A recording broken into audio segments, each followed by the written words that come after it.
Russia Ukraine যুদ্ধের সাম্প্রতিক উত্তেজনার মধ্যেই আলোচনার কেন্দ্রে উঠে এসেছে যুক্তরাষ্ট্রের ভয়ঙ্কর ক্রুজ ক্ষেপণাস্ত্র টমাহক।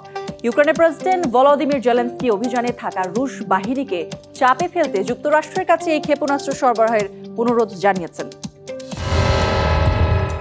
টমাহক ক্ষেপণাস্ত্র ৭০-এর দশকে মার্কিন যুক্তরাষ্ট্রে জনস হপকিন্স বিশ্ববিদ্যালয়ে তৈরি হয়েছিল এই মিসাইল। প্রথম উৎপাদন করে জেনারেল ডাইনামিক্স, পরে নির্মাতা হিসেবে যুক্ত হয় হিউজ, ম্যাকডোনাল্ডস ডগলাস ও রেথিয়ন।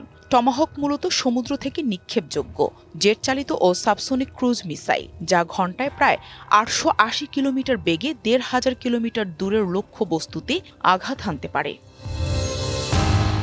২০২১ সালে চালু হওয়া টমাহক ব্লক ভি হল সর্বাধুনিক সংস্করণ। এতে আছে আরও উন্নত নেভিগেশন, রিয়েল টাইম টার্গেট পরিবর্তনের ক্ষমতা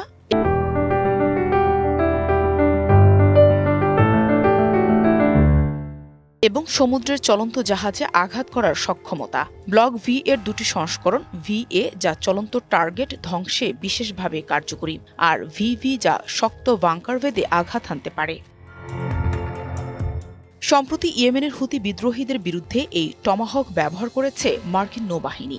এটি এতটাই নিখুঁত যে আধুনিক আকাশ প্রতিরক্ষা ব্যবস্থাও অনেক সময় ব্যর্থ হয় এটিকে আটকাতে। ২০২৬ সালের জন্য ৫৭টি টমাহক ক্ষেপণাস্ত্র তৈরির পরিকল্পনা নিয়েছে পেন্টাগন, যার মোট ব্যয় ধরা হয়েছে $১৩ লাখ।